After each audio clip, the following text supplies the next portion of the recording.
आज है 7 मई 2024 दिन मंगलवार। चलिए जानते हैं आज शाम की 50 फटाफट बड़ी खबरों को सिर्फ 10 मिनट में। पर अभी तक आपने इस वीडियो को लाइक नहीं किया है तो लाइक कर दीजिए और आप किस देश, राज्य और जिले की जानकारी चाहते हैं कमेंट बॉक्स में जरूर बताएं। दिल्ली के एलजी वीके सक्सेना ने प्रतिबंधित आतंकवादी संगठन सिख फॉर जस्टिस से कथित तौर पर राजनीतिक फंडिंग प्राप्त करने के लिए दिल्ली के सीएम अरविंद केजरीवाल के खिलाफ एनआईए जांच की सिफारिश की है। वहीं एलजी के इस कदम पर आम आदमी पार्टी के बीजेपी पर हमला बोला है। मंत्री सौरभ भारद्वाज ने उपराज्यपाल पर आरोप लगाते हुए कहा कि यह केजरीवाल के खिलाफ एक बड़ी साजिश है। एलजी भाजपा के एजेंट की तरह काम कर रहे हैं। भाजपा दिल्ली की सभी सीटें हार रही है, इसलिए बौखलाहट में यह कदम उठाया गया है। बता दें कि एलजी को शिकायत मिली थी कि अरविंद केजरीवाल के नेतृत्व वाली आप को देवेंद्र पाल भुल्लर की रिहाई की सुविधा देने और खालिस्तान समर्थक भावनाओं को बढ़ावा देने के लिए चरमपंथी खालिस्तानी समूहों से करीब 16 मिलियन अमेरिकी डॉलर की रकम प्राप्त हुई है। राहुल गांधी की पीएम मोदी को चुनौती, कहा यदि आप कर सकते हैं तो 50% आरक्षण सीमा हटा दें। बता दें राहुल गांधी ने तेलंगाना के आदिलाबाद में एक रैली में कहा, सबसे बड़ा मुद्दा आरक्षण को 50% से बढ़ाना है। हमने अपने घोषणा पत्र में लिखा है कि हम आरक्षण बढ़ाएंगे। बीजेपी नेता आरक्षण को खत्म करना चाहते हैं। राहुल गांधी ने कहा, रविवार को प्रधानमंत्री नरेंद्र मोदी से आरक्षण पर 50% की सीमा हटाने के लिए प्रतिबद्ध होने को कहा है। तेलंगाना के आदिलाबाद में एक रैली में बोलते हुए राहुल ने पीएम मोदी पर आरक्षण विरोधी होने का आरोप लगाया और आरक्षण नीतियों को खत्म करने के भाजपा के कथित एजेंडे पर प्रकाश डाला है। राधिका खेड़ा पर सुप्रिया श्रीनीत का पलटवार। बता दें कांग्रेस की प्रवक्ता सुप्रिया श्रीनीत ने राधिका खेड़ा के बयान पर प्रतिक्रिया दी है।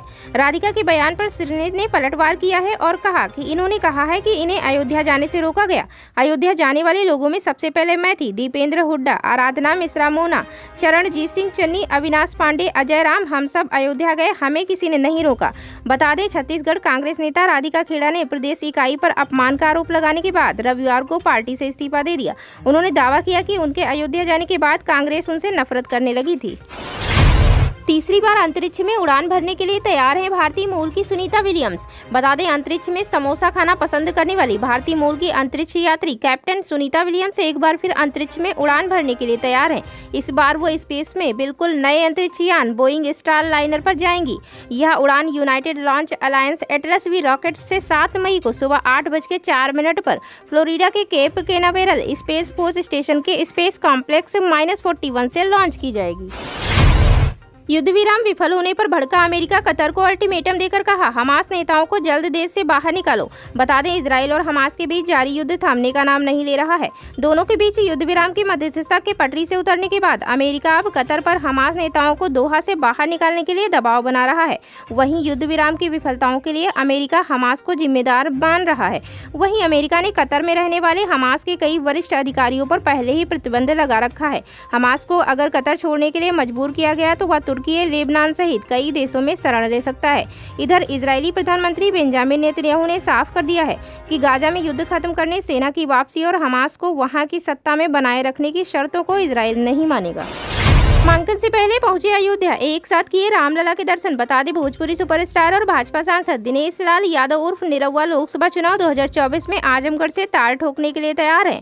हालांकि नामांकन से पहले एक्टर मंगलवार को अयोध्या पहुंचे, जहां उन्होंने रामलला का आशीर्वाद लिया। इस खास मौके पर निरहुआ के साथ एक्ट्रेस आम्रपाली दुबे भी मौजूद रहीं। 100 रुपए के नोट पर भारतीय क्षेत्रों वाला नक्शा छापेगा नेपाल, प्रचंड सरकार की कैबिनेट बैठक में लिया गया फैसला। जी हां, बता दें नेपाल ने अपने 100 रुपए के नए नोट पर भारतीय क्षेत्र रिपलेख, लेम्पियाधुरा और कालापानी को शामिल कर बनाया नेपाली मानचित्र छापेगा। उत्तराखंड के इस हिस्से को नेपाल भारत द्वारा कृत्रिम रूप से विस्तारित क्षेत्र बताता है। प्रधानमंत्री पुष्प कमल दहल प्रचंड की अध्यक्षता में हुई मंत्रिपरिषद की बैठक में 100 रुपए के नए नोट पर नेपाल का नया नक्शा छापने का निर्णय लिया गया है। इसी नए नक्शे में 3 भारतीय क्षेत्रों को नेपाल में शामिल दिखाया गया है। अमित शाह के एडिटेड वीडियो मामले में दिल्ली पुलिस का बड़ा एक्शन, अरुण रेड्डी गिरफ्तार। बता दें अमित शाह के डीप फेक वीडियो मामले में दिल्ली पुलिस ने पहली गिरफ्तारी की है। अरुण रेड्डी को पुलिस ने दिल्ली से गिरफ्तार किया है और कल उसे कोर्ट में पेश किया जाएगा। पुलिस के मुताबिक अरुण रेड्डी स्पिरिट ऑफ कांग्रेस के नाम से सोशल मीडिया पर अकाउंट चला रहा था और अमित शाह के एडिटेड वीडियो को पोस्ट किया था। जानकारी के मुताबिक अरुण रेड्डी अखिल भारतीय कांग्रेस कमेटी का सोशल मीडिया नेशनल कोऑर्डिनेटर है। रेड्डी पर अपने मोबाइल से सबूत मिटाने का भी आरोप है। ऐसे में उसके मोबाइल फोन को भी फॉरेंसिक जांच के लिए भेजा जा रहा है। रक्षा मंत्री राजनाथ सिंह ने ऐसा बयान दिया है जिस पर पलटवार करते हुए फारूक अब्दुल्ला ने विवादित बयान दे दिया। बता दें, रक्षा मंत्री राजनाथ सिंह ने पीटीआई को एक इंटरव्यू दिया जिसमें उन्होंने कहा कि धारा 370 हटने के बाद जिस तरह जम्मू कश्मीर में शांति और विकास लौटा है, उसे देखकर ऐसा लग रहा है कि जल्द ही पीओके को भी भारत में विलय करने की मांग की जाएगी। इस पर पलटवार करते हुए फारूक अब्दुल्ला ने पाकिस्तान की तरफदारी करने वाला बयान दे दिया।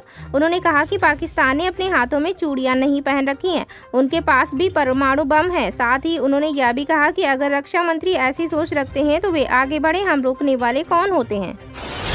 से राहुल का नामांकन रद्द करने की मांग वाली आपत्तियां खारिज। बता दें, उत्तर प्रदेश के बरेली जिले के जिला निर्वाचन अधिकारी ने विदेशी नागरिकता और सजा याफ्ता होने के आधार पर कांग्रेस नेता राहुल गांधी का नामांकन निरस्त करने की मांग वाली सभी आपत्तियां खारिज कर दी हैं।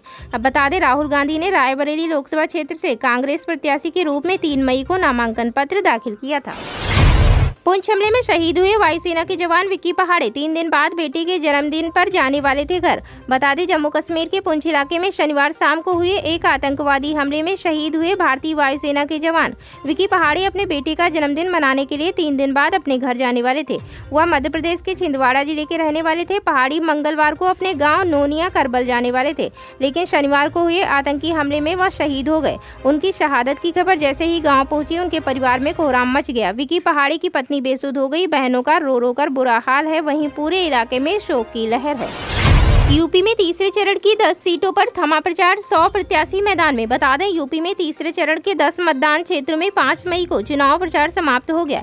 यूपी के मुख्य निर्वाचन अधिकारी श्री नवदीप रिढ़वा ने बताया कि प्रदेश में 7 मई को संभल, हाथरस, फतेहपुर सीकरी, फिरोजाबाद, मैनपुरी, एटा, बदायूं, आंवला और बरेली लोकसभा क्षेत्र का मतदान होना है। इन सभी लोकसभा निर्वाचन क्षेत्रों के लिए 100 प्रत्याशी चुनाव मैदान में है। पुंछ में हमला, चुनावी स्टंट, चन्नी का विवादित बयान, अनुराग ठाकुर का पलटवार। बता दें, जम्मू कश्मीर के पुंछ में वायुसेना के काफिले पर आतंकी हमले में 1 से 2 जवान शहीद हुए जबकि 4 घायल हुए हैं। इस आतंकी हमले को पंजाब के पूर्व मुख्यमंत्री चरणजीत सिंह चन्नी ने चुनावी स्टंट बताया है। उन्होंने कहा कि जब भी चुनाव आते हैं तो इस तरह की नौटंकी की साजिश रची जाती है। उन्होंने कहा कि पिछली बार भी ऐसा करवाकर स्टंट खेले गए थे, या पहले से ही तैयार किए गए स्टंट है और या बीजेपी को जिताने के लिए किया जा रहा है। जालंधर में केंद्रीय मंत्री अनुराग ठाकुर ने चन्नी के बयान पर पलटवार किया। उन्होंने कहा, यह एक घटिया बयान है या उनकी मानसिकता को दर्शाता है। सेना को मजबूत करने के बजाय उन्होंने 10 साल तक दलाली की। पुलवामा के बाद हमने सर्जिकल स्ट्राइक किया। इन लोगों ने संसद हमले के आरोपी को फांसी रोकने के लिए रात 2:30 बजे सुनवाई की है। चुनावी कैंपेन में नाबालिग बच्ची से मंगवाए पीडीपी के लिए वोट, चुनाव आयोग ने महबूबा मुफ्ती को जारी किया नोटिस। जी हां, बता दें, लोकसभा चुनाव के तीसरे चरण की वोटिंग से पहले रविवार यानी 5 मई को पीडीपी अध्यक्ष महबूबा मुफ्ती को कारण बताओ नोटिस जारी किया गया है। राजौरी जिले में लोकसभा चुनाव प्रचार के दौरान वोट मांगने के लिए एक नाबालिग बच्ची का इस्तेमाल करने के आरोप में उनसे स्पष्टीकरण भी मांगा गया है। बता दें, जम्मू कश्मीर के पूर्व मुख्यमंत्री महबूबा अनंतनाग लोकसभा सीट से चुनावी मैदान में है। यहाँ 20 उम्मीदवार चुनाव लड़ रहे हैं। एक रिपोर्ट के मुताबिक एडिशनल डिस्ट्रिक्ट मजिस्ट्रेट राजौरी और आदर्श आचार संहिता के नोडल अधिकारी राजीव कुमार खजूरिया ने 1 मई को जिले के शादरा शरीफ में क्षेत्र से आयोजित एक चुनावी रैली के संबंध में महबूबा मुफ्ती को कारण बताओ नोटिस जारी किया गया। सोशल मीडिया पर एक वीडियो वायरल हुआ जिसमें एक नाबालिग बच्ची को जनता से पीडीपी को वोट देने की अपील कर रही थी। नोडल अधिकारी राजीव कुमार खजूरिया ने चुनाव आयोग और राष्ट्रीय बाल अधिकार संरक्षण आयोग के दिशा निर्देशों का हवाला देते हुए पीडीपी चीफ महबूबा मुफ्ती को 24 घंटे के अंदर जवाब देने के लिए कहा है। अगर वह जवाब नहीं देती तो उनके खिलाफ मामला दर्ज किया जाएगा और राजौरी में सार्वजनिक बैठकें और रैलियां आयोजित करने पर प्रतिबंध लगा दिया जाएगा। आडवाणी और अटल बिहारी ने भी राहुल पर तंज को लेकर मल्लिकार्जुन खड़गे ने पीएम मोदी पर किया पलटवार। बता दें, कांग्रेस प्रमुख मल्लिकार्जुन खड़गे ने शुक्रवार को प्रधानमंत्री नरेंद्र मोदी को जमकर घेरा।